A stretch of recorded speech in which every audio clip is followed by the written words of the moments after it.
soal ujian akhir semesterku.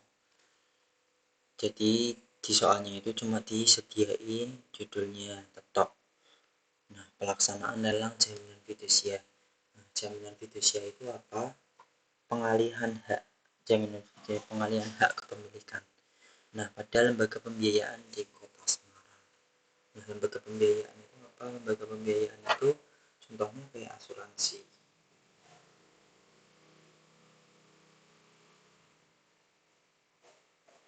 Nah, dari tersebut tentukan perumusan masalah, jenis perhatian, terus populasi, sampel, metode pengumpulan data, metode analisa data.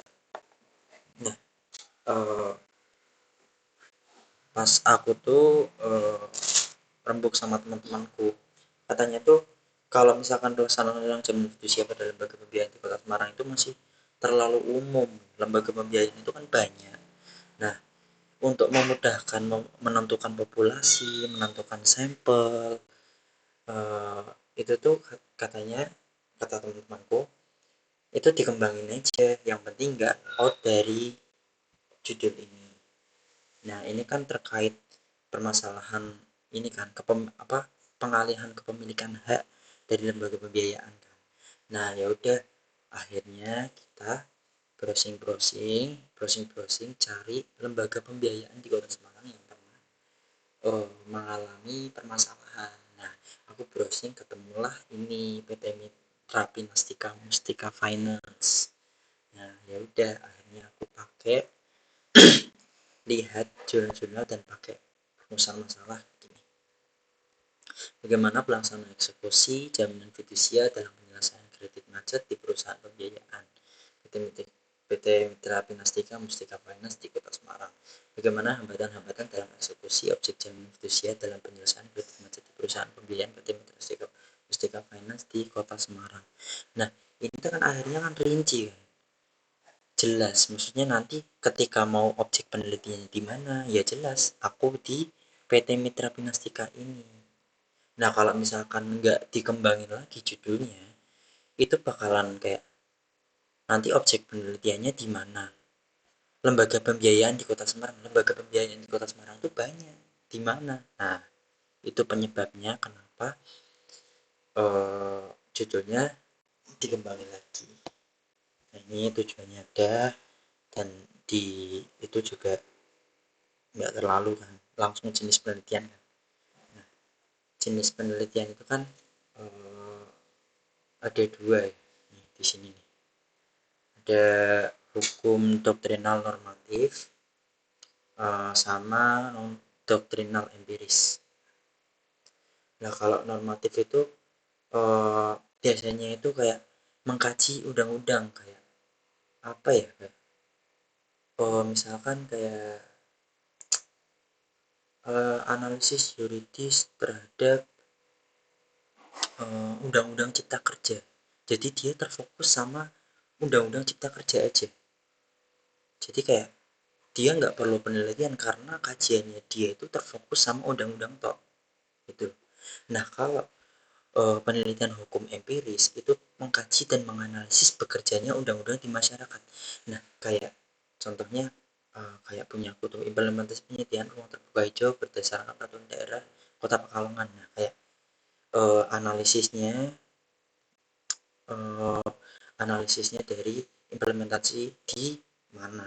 Jadi kayak ngaji undang-undangnya, terus apa penerapannya itu kayak gimana. Nah, itu kayak gitu bedanya. Kalau ini fokus sama peraturan perundang-undangan dah mutu itu tok, jadi dia nggak perlu untuk penelitian di mana-mana, soalnya bahan-bahan dari internet juga banyak. Nah, kalau nutritional empiris itu eh, pastinya kita kayak terkait sama lembaga-lembaga tertentu yang kita itu butuh datanya dari mereka. Contohnya kayak judulnya kemarin yang analisis MU itu loh. Nah, ini tuh masuknya ke ini karena menganalisis bekerjanya undang-undang dalam masyarakat. Nah, kalau misalkan di sini aku akhirnya pakai non doktrinal empiris. Nah, yaitu yang hukum pada kenyataan dibuat dan diterapkan oleh manusia yang hidup dalam masyarakat. Dalam hal ini, penelitian ini akan didasarkan pada teori fakta-fakta yang ada dengan melakukan wawancara. Nah, ini tuh kayak kata-kata basa-basinya ini tuh penting juga. Jadi jangan kayak jenis penelitian, penelitian ini hukum non doktrinal empiris dah titik gitu dong. Enggak dikasih penjelasan kayak gini. Penjelasannya itu terkait sama judulnya ini. Nah, terus eh, dengan mengambil sampel dari pihak-pihak yang bersangkutan yaitu PT Mitra Pinastika Kota Semarang. Pada penelitian ini, penulis melakukan penelitian langsung pada lokasi penelitian untuk mendapatkan bahan, data-data, dan informasi yang berhubungan dengan penelitian ini. Nah, kita masuk ke populasi sampel. Populasi dan sampel itu kalau di buku tuh halaman 12. Coba kamu buka halaman 12. Nah, ini populasi adalah seluruh objek, seluruh individu, seluruh gejala, seluruh kejadian, atau seluruh unit yang akan diteliti. Sedangkan sampel adalah bagian dari populasi yang dipandang dapat mewakili populasi yang ada. Nah, di sini itu penentuan sampel itu kamu mau meneliti di mana dan siapa yang mau diteliti. Gitu. Nah, metode penentuan sampel ini ada dua, random sampling dan non-random sampling. Nah, di sini kan udah jelas nih, pengambilan random sampling, pengambilan sampel secara acak karakteristik melalui undian randomisasi. Nah, itu kayak biasanya itu kalau random sampling itu kayak itu sih kuesioner itu loh yang disebar-sebar di WhatsApp, itu berarti biasanya dia pakai random sampling, kayak nggak ada target khususnya. Kayak apa ya contohnya ya, misalkan kayak fungsi apa, implementasi fungsi eh, apa, penyediaan dari taman kota di Simpang 5. Nah, apa, dari siapa yang jadi target penelitiannya itu ya orang-orang umum yang pernah ke Simpang 5 dan lain-lain. Jadi nggak ada target khususnya gitu. Nah, kalau non-random sampling itu pengambilan sampelnya dilakukan dengan cara tertentu. Nah, seperti kuota sampling, additional sampling, proportion sampling, kamu bisa Google. Nah, kalau di sini, nah, metode penentuan sampel yang digunakan oleh peneliti yaitu non-random sampling yang dilakukan dengan cara purposive sampling. Kenapa aku non-random sampling? Karena ini kan mengarah ke pimpinan PT. Jadi udah jelas-jelas targetnya di mana. Udah jelas-jelas targetnya di PT Mitra Pinastika Mustika Finance. Kayak kemarin, kamu berarti itunya di MUI. Udah jelas kan mau penelitiannya di mana gitu. Nah, itu pakainya non sampling dan cara purposive sampling.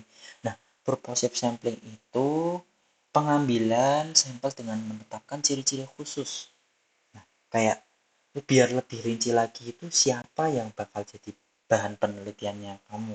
Nah, di sini itu aku ambil dari pimpinannya di PT-nya sama konsumen PT Mitra Pinastika. Jadi kayak eh, pimpinannya diwawancarai, konsumen itu berarti kan itu kan kayak penggunanya yang ada pengguna masih gimana, anggota yang ikut di PT inilah, pokoknya lah, yang mengalami kredit macet kategori berarti itu 5 orang. Nih target wawancaranya itu dua ini nih. Nah, udah jelas kan kalau random sampling apa? Random sampling itu secara random. Kalau non random sampling itu ada pengklasifikasian khususnya. Nah, kita masuk ke metode pengumpulan data. Nah, baca dulu halaman 13. Jenis data terdiri atas data primer, data sekunder. Suatu penelitian dapat menggunakan keduanya atau hanya salah satu. Perlu dicermati bahwa data primer adalah data yang diperoleh secara langsung berdasarkan wawancara. Kalau data sekunder itu data yang secara tidak langsung. Itu kayak internet biasanya. Internet, jurnal, itu tuh basis dari sekunder. Data primer itu kamu secara dapat secara langsung. Nah, di sini tuh data primernya itu, kalau aku data primernya pengumpulan data yang dilakukan oleh penelitian dengan cara wawancara dan observasi pengamatan di lapangan. Nah, pengamatannya akan dilakukan nah ini kan aku mau wawancara di PT Minastika Finance Kota Semarang. Ini masuknya ke data primer. Nah, data sekunder, pengumpulan data ini tadi kan data apa, sekunder itu kan dari itu ya, dari apa, dari internet. Nah, itu tinggal bikin kata-kata aja. Pengumpulan data dalam studi pustaka ini dilakukan penelitian dengan cara mempelajari dan mengumpulkan data yang berhubungan dengan objek penelitian, yaitu pelaksanaan eksekusi zaman fidusia. Nah, data-data yang digunakan oleh penulis bersumber, padahal intinya itu cuma ini. Nah, ini kayak gini tuh ya kayak apa ya, buat panjang-panjang itu loh. Ya, biasanya soalnya kayak gitu. Buat penjelasannya, data-data yang digunakan untuk penulis bersumber dari jurnal penelitian, informasi internet yang masih berhubungan dengan kajian pembahasan. Ini data sekunder. Nah, terus lanjut ke data tersier. Data tersier itu data yang membantu kamu dalam pengumpulan data sekunder maupun data primer. Itu contohnya kayak kamus hukum, KBBI. Kayak misalkan kamu nggak tahu ini, jaminan fidusia itu apa. Nah, kamu buka di kamus hukum. Jaminan fidusia itu apa, ada. Nah, yang membantu kamu dalam pencarian data, maksudnya yang membantu kamu dalam memahami kosakata dan lain-lain itu kan, kalau nggak di KBBI ya kamus hukum gitu loh. Nah, data tersiernya paling itu tuh aja. Ya, kalau di sini aku pakainya di kamus hukum aja. Nah, ini sebenarnya itu ada bahan hukum primer, sekunder, dan tersier.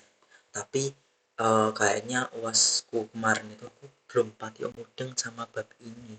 Jadi itu aku cuma, bukan nggak mudeng ya, soalnya nggak tahu diajarin apa enggak, lupa sih, nggak lupa. Kalau misalkan kamu pengen lebih lihat format yang benar-benar benar maksudnya gimana, benar-benar ya udah benar, itu dari kemarin outline itu yang tak buat itu buat kamu tuh, itu buat belajar lagi aja. Ini aku cuma mau ngejelasin dari uasku aja ya, tapi siapa tahu juga soalnya sama dan lain-lain sama, ya udah kamu tinggal lihat punya aku aja sambil dijelasin dari bahan hukum primernya apa, sekundernya apa, tersier apa. Nah, bahan hukum primer itu kan kayak terdiri atas perundang-undangan, eh, kayak undang-undang. Terus hukum sekunder apa, sekunder itu dari buku-buku, jurnal-jurnal, itu kayak tadi sebenarnya itu data sekunder ini. Nah, itu tuh apa, ini satu tuh tiga ini, hukum primer, sekunder, tersier. Nah, ini tuh masuk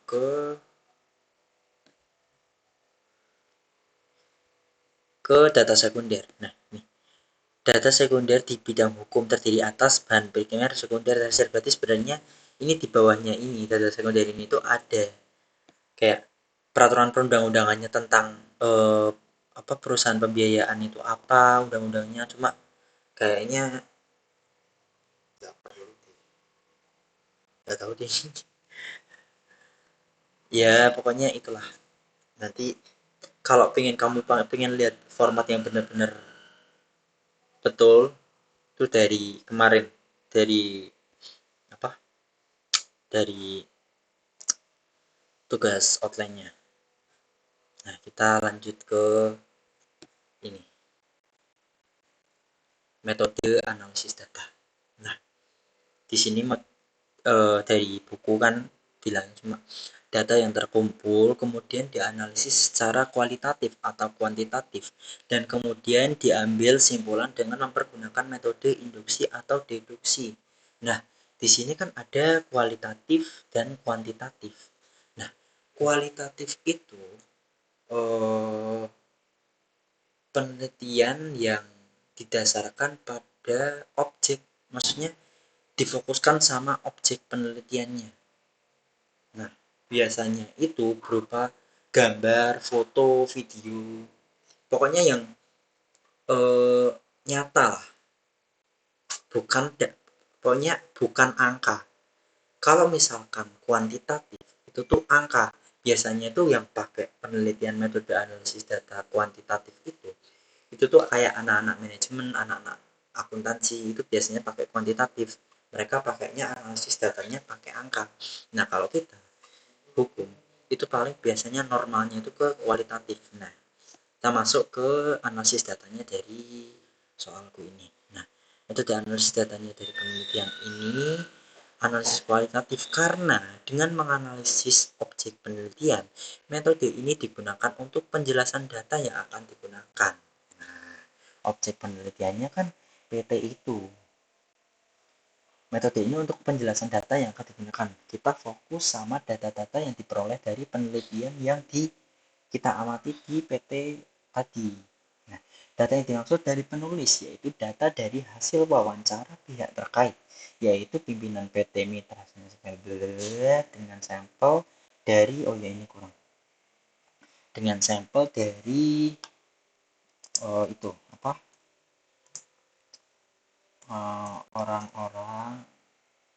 orang-orang konsumen yang mengalami apa tuh tadi,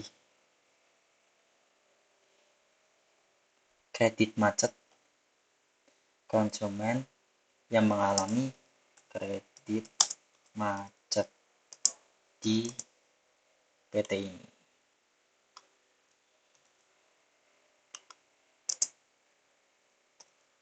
Nah, terus ini kan udah nih, kita udah menentukan kualitatif atau kuantitatif nih, yang ini.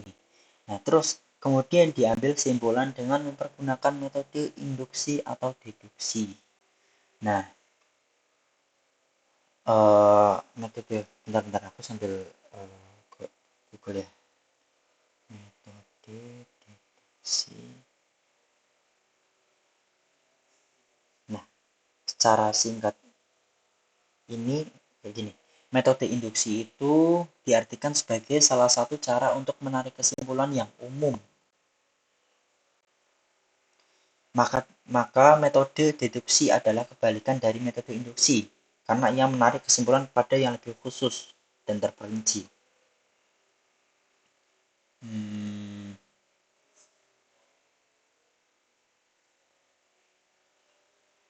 Nah,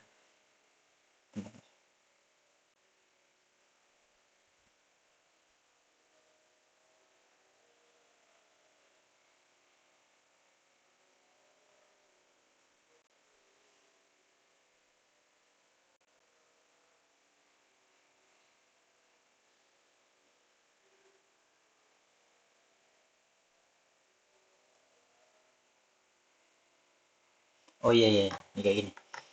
Kalau metode induksi itu tujuan untuk menarik kesimpulan yang bersifat umum dari berbagai kasus yang bersifat individual. Jadi eh, dari umum ke khusus. Nah, kalau misalkan metode deduksi dari khusus ke umum, benar nggak sih?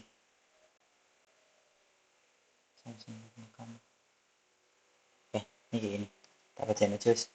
Yang secara singkat, jika metode induksi diartikan sebagai salah satu cara untuk menarik kesimpulan yang umum digunakan oleh para ilmuwan, maka metode deduksi adalah kebalikan dari metode induksi, karena ia menarik kesimpulan pada yang lebih khusus dan terperinci.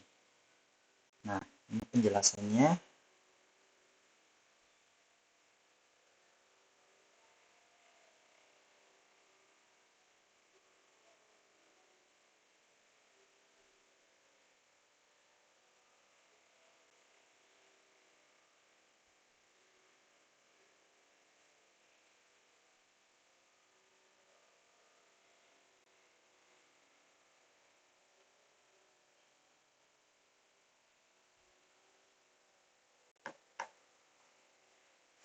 Hmm, bentar. Sorry. Uh, Jadi metode penarikan yang digunakan dalam penelitian kali ini itu metode induksi, karena dengan cara berpikir yang bertujuan untuk menarik kesimpulan yang bersifat umum dari berbagai kasus yang bersifat individual.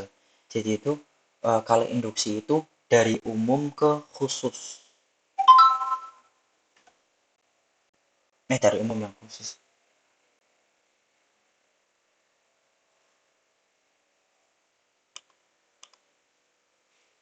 Nah, kelanjutannya metode induksi sama deduksi.